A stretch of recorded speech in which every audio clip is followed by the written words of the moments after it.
Hello everyone, Sanskrit व्याकरण class में आप सभी का अभिवादन है। आज के क्लास में हम शब्दों के विभक्ति और वचन पहचानने की ट्रिक समझेंगे। शब्दों की विभक्ति वचन पहचानने के लिए हमें उन शब्दों का रूप आना अति आवश्यक है। हमें अकारांत, आकारांत, इकारांत और उकारांत इन शब्दों का रूप जरूर याद होना चाहिए, तभी हम शब्दों का विभक्ति और वचन लिख सकते हैं। तो चलिए शुरू करते हैं आज का क्लास। हमने यहाँ कुछ शब्द लिया है। पहला शब्द है पुष्पेण। तो इसमें कौन सी विभक्ति और वचन है, ये जानने के लिए हमें पुष्पेण शब्द का मूल शब्द जानना जरूरी है। इसका मूल शब्द है पुष्प, अर्थात हमें पुष्प शब्द का रूप अच्छे से याद होना चाहिए। पुष्प नपुंसक लिंग है, तो नपुंसक लिंग में पुष्पेण ये कब आता है, अगर हमें रूप याद है तो हम आराम से जान जाएंगे कि ये तृतीया विभक्ति और एक वचन का शब्द है। तो पुष्पेण का विभक्ति है तृतीया और वचन है एक वचन। अगला शब्द है बालिकायाम। बालिकायाम में कौन सी विभक्ति है और कौन सा वचन है, इसके लिए हमें फिर से इसका मूल शब्द जानना जरूरी है। मूल शब्द है बालिका।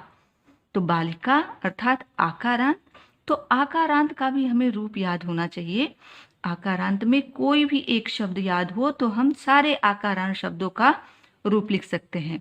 तो बालिका का रूप अगर याद है तो हम बालिकायाम आसानी से देख सकते हैं कि ये सप्तमी एक वचन का शब्द है, बालिकायाम। और सप्तमी विभक्ति का चिन्ह क्या है? सप्तमी विभक्ति का है में और पद। बालिकायाम, यहाँ सिर्फ हमें विभक्ति और वचन ही जानना है कि इसमें कौन सी विभक्ति और वचन है। तो बालिकायाम में ये सप्तमी विभक्ति का शब्द है और एक वचन है।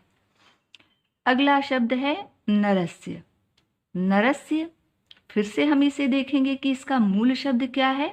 मूल शब्द है नर। तो नर अर्थात अंत में अ आ रहा है नर में, ये अकारांत का शब्द है। तो अकारांत का कोई भी रूप याद हो, जैसे बालक का रूप याद है तो बालकस्य, तो ऐसे ही नरस्य ये कब आता है? षष्ठी विभक्ति में और एक वचन में। तो विभक्ति में लिखेंगे षष्ठी और वचन में एक वचन। तो इस तरह से नरस्य षष्ठी विभक्ति एक वचन का शब्द है। वृक्षात, इसका मूल शब्द क्या है? वृक्ष। तो वृक्ष का मूल शब्द फिर हम रूप याद करके देखेंगे। वृक्ष का हम रूप हमेशा अकारांत की तरह याद करते हैं। तो वृक्षात, अगर बालक का रूप याद है तो बालकात, ये कब आता है? पंचमी विभक्ति में। तो पंचमी विभक्ति और ये एक वचन में आता है।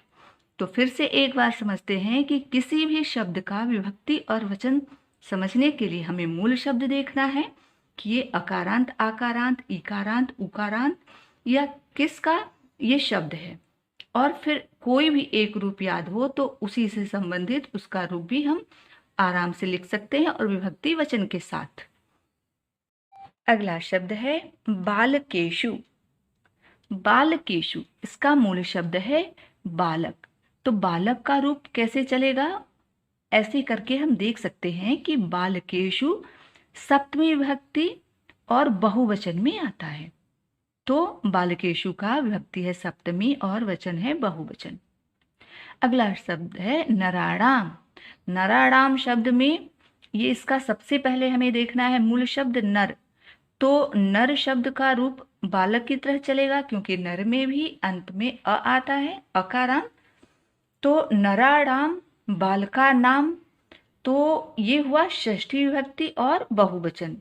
एक और ध्यान देने योग्य बात है कि नराणाम हम लिखते हैं, नरा नाम नहीं लिखते, क्योंकि जिस शब्द में र का प्रयोग होता है वहाँ पे नाम न लिख के राम लिखते हैं। जैसे बालका नाम होता है, लेकिन यहाँ पे होगा नराणाम, क्योंकि इस शब्द में र का प्रयोग हुआ है। अगला शब्द है फलानी। फलानी ये मूल शब्द है फल। तो फल का रूप कैसे चलेगा? फलम फले फलानी, फलम फले फलानी। तो यहाँ पे फलानी दो बार प्रयोग किया गया है। प्रथमा बहुवचन भी है और द्वितीय बहुवचन में। तो प्रथमा, द्वितीय, बहुवचन। अगला शब्द है भानव। भानव, तो ये इसका मूल शब्द है भानु, उकारांत का शब्द है। हमें उकारांत का रूप याद होना चाहिए। कोई भी एक शब्द जो उकारांत में है वो हम याद करें तो हम सारे उकारांत शब्दों का रूप लिख सकते हैं। तो भानव ये सप्तमी विभक्ति और एक वचन का शब्द है।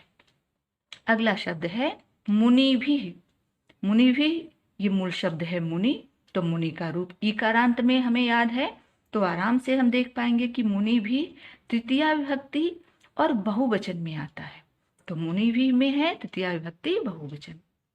अगला शब्द है कवये। मूल शब्द है कवि, तो कवि का रूप भी मुनि की तरह ही चलता है। तो मुनि का रूप याद है तो हम कवि का रूप भी लिख सकते हैं।